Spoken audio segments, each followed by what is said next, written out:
আসসালামু আলাইকুম। সংবাদে আপনাদের সবাইকে স্বাগত জানাচ্ছি। আমি ফিরোজ তোহা। শুরুতেই আরবে কেবলস সংবাদ শিরোনাম। বাংলাদেশের সর্বশেষ গুরুত্বপূর্ণ আপডেট সংবাদ আপনাকে স্বাগত। শুরুতেই সংবাদ শিরোনাম, পরে বিস্তারিত। শুরুতেই জানাবো, সন্দ্বীপে প্রবাসীরা অর্থনীতিতে গুরুত্বপূর্ণ ভূমিকা রাখছে বললেন প্রধান উপদেষ্টা। দেশের অর্থনীতিকে শক্তিশালী করতে রেমিটেন্স পাঠিয়ে সন্দ্বীপের প্রবাসীরা গুরুত্বপূর্ণ ভূমিকা রাখছে বলে মন্তব্য করেছেন অন্তর্বর্তীকালীন সরকারের প্রধান উপদেষ্টা অধ্যাপক ডক্টর মোহাম্মদ ইউনূস। সোমবার ২৪শে মার্চ চট্টগ্রামের সন্দ্বীপে ফেরি সার্ভিসের উদ্বোধনী অনুষ্ঠানে রাষ্ট্রীয় অতিথি ভবন যমুনা থেকে ভার্চুয়ালি যুক্ত হয়ে সব কথা বলেন প্রধান উপদেষ্টা। এরপর জানাবো, রোহিঙ্গাদের জন্য জেআরপিতে $৯৪ কোটি সহায়তার আবেদন জাতিসংঘের। রোহিঙ্গাদের মানবিক সংকট মোকাবেলার জন্য 2025-26 মেয়াদে প্রায় $৯৪ কোটি সহায়তার জন্য আবেদন করেছে জাতিসংঘ। সোমবার ২৪শে মার্চ জেনেভায় অংশীজনের সঙ্গে জয়েন্ট রেসপন্স প্ল্যান জেআরপি উদ্বোধনী অনুষ্ঠানেই আহ্বান জানানো হয়। এদিকে স্বাধীনতা দিবস যথাযোগ্য মর্যাদায় পালনের আহ্বান জামাতের আমিরের। ২৬শে মার্চে মহান স্বাধীনতা ও জাতীয় দিবস যথাযোগ্য মর্যাদায় পালনের আহ্বান জানিয়েছে বাংলাদেশ জামাত ইসলামের আমির ডা. শফিকুর রহমান।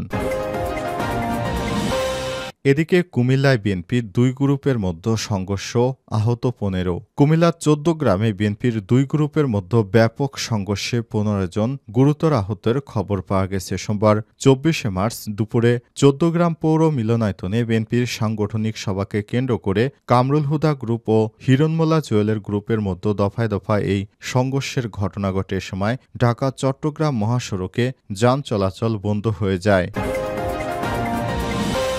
এবারে জানাবো, সেনাবাহিনীকে জনগণের মুখোমুখি করার চেষ্টা করা হচ্ছে বললেন তারেক রহমান। বিএনপির ভারপ্রাপ্ত চেয়ারম্যান তারেক রহমান বলেছেন, সেনাবাহিনীকে জনগণের মুখোমুখি করার ষড়যন্ত্র করা হচ্ছে। এর পেছনে ষড়যন্ত্র রয়েছে। সোমবার ২৪শে মার্চ দলের মিডিয়া সেলের ইফতার মাহফিলে লন্ডন থেকে ভার্চুয়ালি যুক্ত হয়ে সব কথা বলেছেন তারেক রহমান।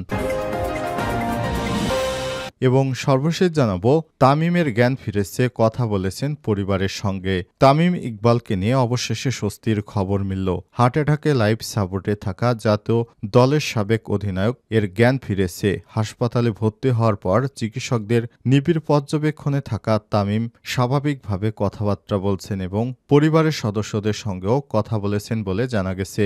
আর সোমবার ২৪শে মার্চ বিকেএসপিতে ডিপিএল এর ম্যাচ চলাকালীন হঠাৎ অসুস্থ হয়ে পড়লে তামিমকে সাভারের বঙ্গবন্ধু শেখ ফজিলতুন্নেসা মুজিব মেডিকেল কলেজ হাসপাতালে ভর্তি করা হয়। প্রিয় দর্শক, এতক্ষণ শুনছিলেন সংবাদ শিরোনাম, এবারে বিস্তারিত। তবে তার আগে বন্ধুরা, অনুরোধ থাকবে সংবাদটিতে একটি লাইক দিন। এই চ্যানেলে আপনি নতুন হয়ে থাকলে আমাদের সংবাদটি দেখতে দেখতে চ্যানেলটি সাবস্ক্রাইব করে রাখুন। কমেন্ট করে বন্ধুরা আপনার মূল্যবান মতামত জানিয়ে দিন আপনি বিশ্বের কোন দেশ থেকে বা বাংলাদেশের কোন স্থান থেকে আমাদের সংবাদটি দেখছেন এবং শুনছেন। এবারে বিস্তারিত।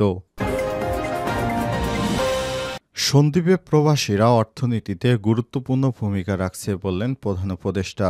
দেশের অর্থনীতিকে শক্তিশালী করতে রেমিটেন্স পাঠিয়ে সন্দ্বীপের প্রবাসীরা গুরুত্বপূর্ণ ভূমিকা রাখছে বলে মন্তব্য করেছেন অন্তর্বর্তীকালীন সরকারের প্রধান উপদেষ্টা অধ্যাপক ডক্টর মোহাম্মদ ইউনূস। সোমবার ২৪শে মার্চ দুপুরে চট্টগ্রামের সন্দ্বীপে ফেরি সার্ভিসের উদ্বোধনী অনুষ্ঠানে রাষ্ট্রীয় অতিথি ভবন যমুনা থেকে ভার্চুয়ালি যুক্ত হয়ে সব কথা বলেছেন তিনি। প্রধান উপদেষ্টা বলেছেন, সন্দ্বীপে ফেরি সার্ভিস চালু হওয়া থেকে শিশু, অসুস্থ ব্যক্তি, বৃদ্ধ থেকে শুরু করে সবাই নিরাপত্তার সঙ্গে সাগর পারাপার হতে পারবে। এতে আমাদের সবার জন্যই নিরাপত্তার ব্যাপারটাই নিশ্চিত হল। অধ্যাপক ড. মোহাম্মদ ইউনূস বলেছেন, সন্দ্বীপকে নৌবন্দর ঘোষণা, কুমিরা এবং গুপ্তছড়া ঘাট উন্মুক্ত, ঢাকা কুমিরা বাস চালু, ফেরিঘাট এলাকায় সড়ক নির্মাণ এবং নৌপথে নিয়মিত ড্রেজিংয়ের উদ্যোগ নেওয়া হয়েছে। সব উদ্যোগ বাস্তবায়ন হলে সন্দ্বীপবাসীর দীর্ঘদিনের ভোগান্তি কমে আসবে বলে প্রত্যাশা ব্যক্ত করেছেন তিনি। এ সময় প্রধান উপদেষ্টা প্রত্যেককে নিজ নিজ এলাকার উন্নয়নে কাজ করার আহ্বান জানিয়েছেন। এ সময় সন্দ্বীপবাসীর মনে বহুল কাঙ্ক্ষিত তাদের ফেরি সার্ভিসটি চালু করায় অন্তর্বর্তীকালীন সরকারের প্রতি তারা কৃতজ্ঞতা জ্ঞাপন করেছেন।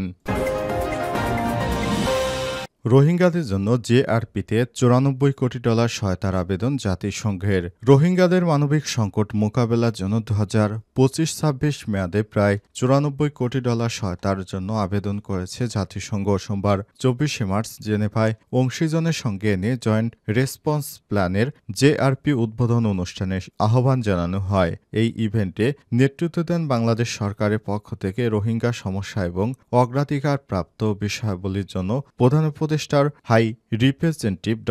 খলিলুর রহমান, জাতিসংঘের শরণার্থী বিষয়ক কমিশনার ফিলিপ্পো গ্রান্ডি এবং আন্তর্জাতিক অভিবাসন সংস্থা IOM মহাপরিচালক অ্যামি পোপ। অনুষ্ঠানে খলিলুর রহমান বলেছেন, রাখাইনে বড় ধরনের পরিবর্তন এসেছে। আরাকান আর্মি ওই প্রদেশের বড় ভূখণ্ড নিয়ন্ত্রণে নিয়েছে। আমরা আরাকান আর্মি এবং মিয়ানমার আর্মির সঙ্গে যোগাযোগ রাখছি। তিনি বলেন, জাতিসংঘের মহাসচিব বাংলাদেশ সফরের সময় রোহিঙ্গারা জানিয়েছে তারা ফেরত যেতে চায়। এজন্য আমাদের কাজ করতে হবে। তিনি বলেন, বর্তমানে 12 লক্ষ রোহিঙ্গা বাংলাদেশে আছে এবং প্রতি বছর 30,000 শিশু জন্মগ্রহণ করছে।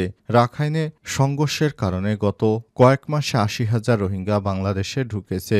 জিআরপি 2025-26 মেয়াদে 5টি প্রধান লক্ষ্য অর্জন করতে চায়। এর মধ্যে রয়েছে 1. রোহিঙ্গা শরণার্থী দ্রুত স্বেচ্ছায় স্থায়ী প্রত্যাবাসনের জন্য কাজ করা। 2. রোহিঙ্গা নারী, পুরুষ, মেয়ে ও ছেলেদের সুরক্ষা ও সহনশীলতা বৃদ্ধি করা। 3. ক্ষতিগ্রস্ত জনগোষ্ঠীর জন্য জীবন রক্ষাকারী সহায়তা প্রদান করা। 4.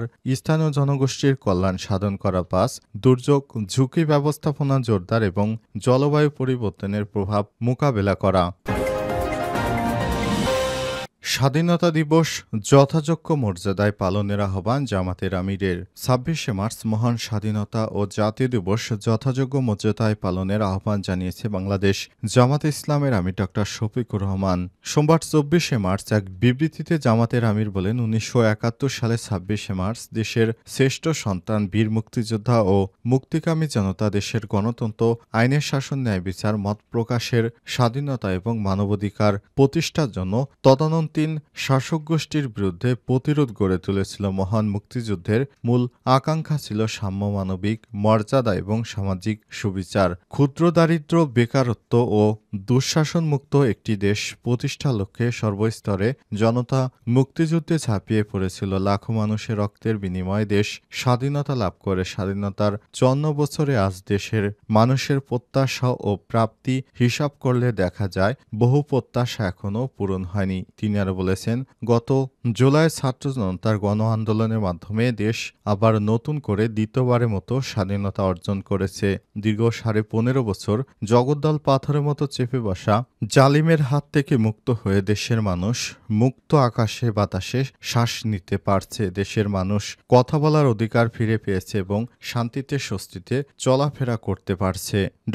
শফিকুর রহমান আরো বলেছেন, আমরা মহান স্বাধীনতা দিবস গভীর শ্রদ্ধার সঙ্গে স্মরণ করছি এবং আমরা আমাদের কার্যক্রম স্বাধীনতা দিবসেও চালাবো।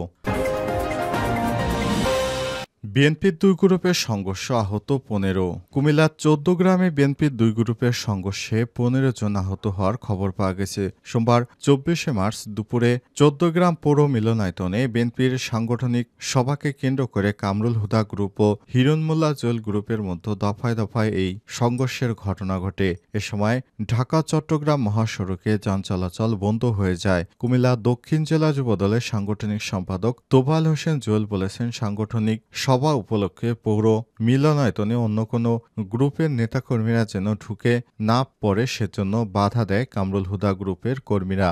একই অভিযোগ করেন কুমিল্লা দক্ষিণ জেলা বিএনপির সদস্য সাজেদুর রহমান মোল্লা হিরণ। তবে 14 গ্রাম উপজেলা বিএনপির সাবেক আহ্বায়ক কামরুল হুদা বলেছেন, সংঘর্ষের ঘটনায় তার নেতাকর্মীরা জড়িত নয়। এ বিষয়ে 14 গ্রাম থানার ওসি হেলাল উদ্দিন আহমেদ বলেছেন, বিএনপির সাংগঠনিক সভায় 2 পক্ষের মধ্যে তর্কাতর্কির বিষয় শুনেছি। বর্তমানে পরিস্থিতি শান্ত রয়েছে। এই ঘটনায় কোনো পক্ষ অভিযোগ দায়ের করেনি। অভিযোগ করলেই ব্যবস্থা গ্রহণ করা হবে বলেও জানান তিনি।